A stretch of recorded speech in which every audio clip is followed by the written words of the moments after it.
Senhoras e senhores, sejam muito bem-vindos a mais um vídeo nesse queridíssimo canal. Mais um episódio da nossa série, que talvez vai virar uma série ou talvez não, Devaneios de uma mente talvez não muito sã, parte 2. E hoje, como vocês podem ver pelo título, a gente vai falar sobre um assunto muito interessante. Mas antes de começar, eu gostaria de fazer aquele pedido que você que está há muito tempo no YouTube já deve ter escutado milhares de vezes. Então, se você gostar do conteúdo daqui, considere se inscrever, considere deixar um like nesse vídeo que vai ajudar bastante a gente a trazer esse tipo de conteúdo, continuar fazendo isso. E sem mais delongas, bora bater o papo de hoje.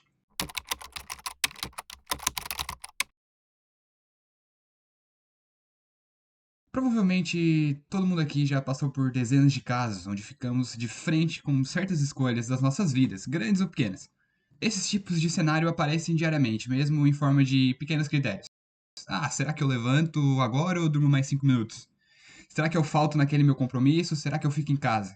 Em algumas dessas situações, às vezes, podemos nos perguntar: putz, será que eu fiz a escolha certa? Será que era o certo se fazer? Nesse vídeo eu vou trazer a minha opinião sobre esse tema e alguns pensamentos que me ajudam a lidar com esse tipo de questão. Mas vamos lá, como é que se cria uma necessidade de escolha? Por que a gente precisa fazer uma escolha?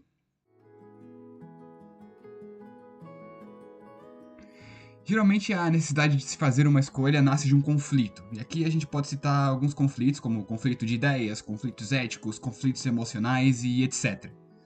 Vamos usar de exemplo a vontade de faltar em uma ocasião, seja escola, faculdade ou trabalho. Você sente uma vontade imensa de faltar, porém, você rapidamente percebe que não pode fazer isso dessa forma, simplesmente não ir. Por quê? Porque você vai acabar perdendo alguma coisa se fizer isso.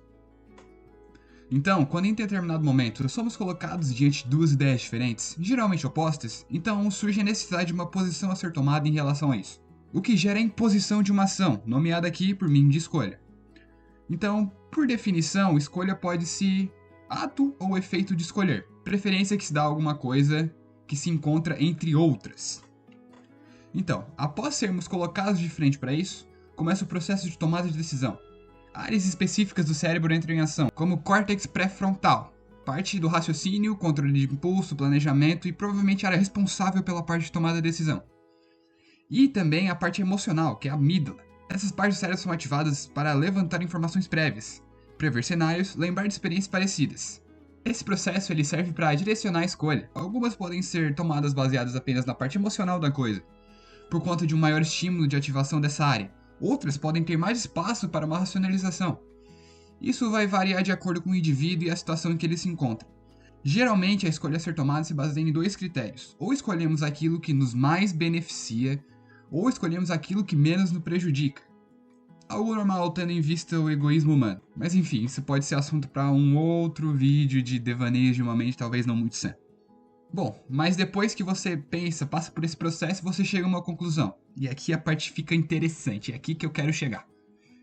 A avaliação de uma escolha.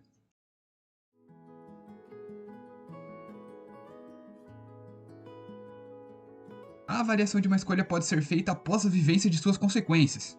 Você só vê o sangue depois que o corte foi feito, certo? Na minha opinião, só podemos definir se uma escolha foi boa ou ruim, certa ou errada, entre aspas, após o aparecimento de suas consequências. Antes disso, o que existe são especulações utilizadas na hora da tomada de decisão. O que achamos que iria acontecer? Sintetizando a ideia. Não existe uma escolha certa ou errada. O que existe são consequências à sua escolha e a forma que elas te afetam. Por isso, algo que parecia bom pode acabar se tornando relativamente ruim, pois elas podem ser diferentes do previsto. Quando eu digo elas, me refiro às consequências. Assim também como nossas reações a elas podem ser diferentes de como previmos. Por isso, não vale a pena se perder na ideia de ter a possibilidade de fazer a escolha errada. Esses tipos de pensamentos podem acabar trazendo sentimentos paralisantes, como medo e angústia. E o que menos queremos é chegar diante de um dilema importante de nossas vidas e simplesmente não conseguir nos mexer por medo de errarmos, né? Então, o medo ele é saudável e necessário para a sobrevivência, mas ele não deve nos guiar em todos os momentos. Existem momentos que para alcançarmos aquilo que queremos, precisamos desligar o sentimento de medo para conseguirmos seguir em frente. Infelizmente é assim que funciona, né? Lampejos de coragem. Entendemos uma coisa, quanto mais erros cometemos, mais próximos estaremos do acerto garantido, a não ser que cometamos o maior erro de todos, um erro que não pode ser consertado jamais, o de não tentar.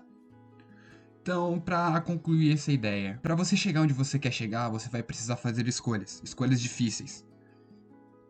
Mas Se você quiser ser o que almeja ser, você vai precisar deixar o seu antigo eu pra trás.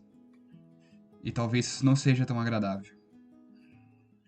Mas enfim, obrigado por ter assistido o vídeo até aqui. Se você concorda ou discorda da minha opinião, ou ainda quer deixar sua opinião, eu te convido a acessar os comentários e opinar sobre essa situação. Mas a escolha é sua. Vamos discutir sobre isso para criarmos novos conhecimentos. Vamos decifrar mais um pouco desse mundo juntos.